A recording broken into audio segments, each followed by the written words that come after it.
We used to go to music to feel something. Now, we go to music to do something. We have music for studying, music for focus, and music for sleep. We have made music a utility, like running water or electricity. And when music becomes a utility, the person behind the instrument disappears. Spotify claims to provide music for everyone.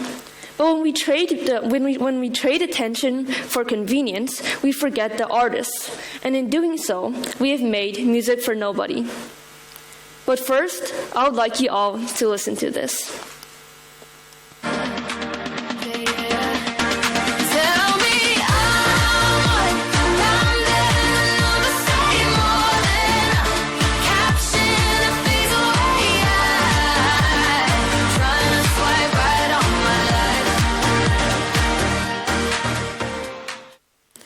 So, how many of you would say that you liked that? Or that you enjoyed it? So if you raised your hand, I'm with you. Because I could see myself listening to this song on the bus or at home.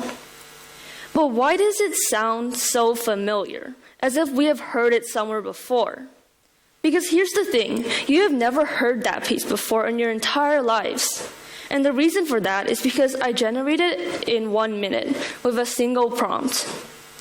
And it's not a masterpiece, but it's fine, and it's acceptable, which is exactly the problem. Because the original appeal of streaming was that we could access the world's library at our fingertips, and access any artist anywhere. But this is no longer about what we choose to listen to, but rather about what the algorithm dictates that we should listen to. If we zoom into Spotify's recommendation algorithm, we will notice that it's composed of two parts: content-based filtering and collaborative filtering. Content-based filtering takes artist data from the platform and also scrapes it from the internet, looking at things like lyrics, social media comments, articles, and song reviews to build a word bank for every song and every artist. Because Spotify cannot hear sorrow or joy, it creates 13 audio features to describe every single song, which is why a song like Bad Guy by Billie Eilish would likely have a file like this, matching its dark and minimalist characteristics. On the other hand, collaborative filtering looks at how much every user listens to a single song and recommends songs to users that have a similar music preference, creating a giant matrix of 433 million users and 80 million songs. Essentially, Spotify creates an echo chamber that is guaranteed to satisfy you. All this comes together to form your user taste profile. By combining explicit feedback like saves, skips, and clicks, and implicit feedback like listening session length and repeat listens, Spotify builds an understanding of who you are as a user. And by observing what we like to listen to, the algorithm dictates what artists should create. And because it is designed to maximize listening time, this shapes a platform that ruthlessly slashes off unusual branches of music, making small artist development impossibly difficult. But what does optimization actually look like for artists? I'd like you all to meet Arlo. As an emerging artist, he's passionate for creating music. In his small bedroom studio, he writes and records music every single day. As an independent artist, he isn't signed to a major label. But even with the measly income that he barely gets by on, he pours his heart into every song and every note. But artists like Arlo are a dying breed, but not by their choice. Spotify gives all its artists one single message: to blend in. And the daily mix gives us a seemingly infinite amount of categories. But does this actually work? Sure, stream counts may mean us artists is being discovered more, but are they being actually remembered?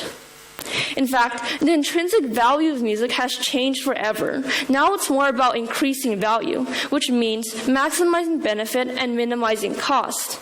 Songs are becoming shorter to grab the attention of TikTok audiences, or in other words, to provide value faster.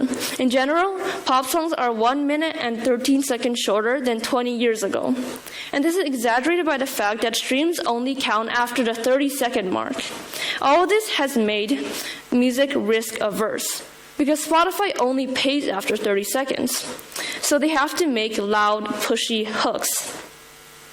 Because to risk means to embrace unpredictability. And to artists, unpredictability means the possibility of a loss of value. And that got these platforms thinking, if all users want is predictability, why don't we get rid of the one thing we cannot control, the artists?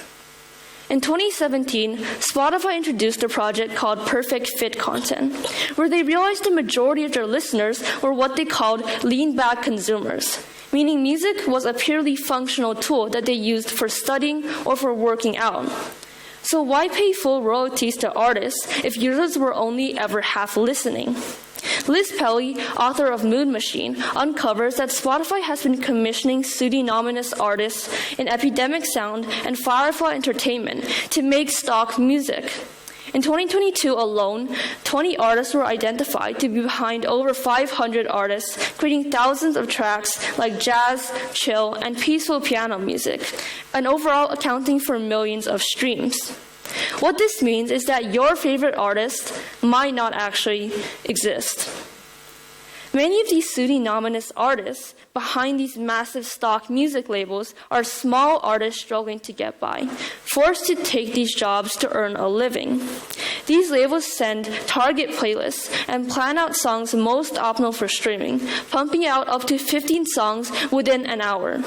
With the rise of AI, it isn't difficult to imagine a world where even these faceless ghost artists are pushed out the door. AI may take years to make good music, but to Spotify, music quality was never our priority. Today, Spotify artists make a whopping $0.00238 dollars per stream. To put that into perspective, it would take over 4,200 streams to make $10. This is the market value placed on human expression. And if the value is less than a quarter of a penny, then we know that the system is working exactly as intended. Because a lack of transparency has made Spotify a black box, meaning there are an infinite number of factors far more complicated than simple streams that impact revenue. A premium user in the US would cost more royalties than a free user in the developing market. Spotify harvests the creativity of millions, paying them fractions of a penny and charging us to ignore them. Think of artists like Lo-Fi Girl. We deem lo-fi to be the ultimate lean-back genre, but it started as a community of real people. It is now being flooded by AI-generated tracks, costing Spotify nothing in royalties. To feature on a Spotify playlist, you would boost earnings, reap listenings, and become more famous. But playlists like Discover Weekly seem so successful because of this. But Spotify was never just a library. It is now the artist, the label, and the library. They own the entire supply chain. And by commissioning music under ghost artists, they keep 100% of the revenue, starving independent artists like Arlo. What I'm trying to tell you today is more than a $10 a month subscription. This is the Spotification of our lives. We see it in the 15-second loops of TikTok and the echo chamber of our news feeds. And my message is simple. I'm asking you to pay attention, to consciously engage. Because we connect with everything through the meaning we give it, through the memories and experiences that we link it to. So when you click on an artist's name, follow them on social media, or share their song, you regain your ability to feel something real in an automated world. Thank you.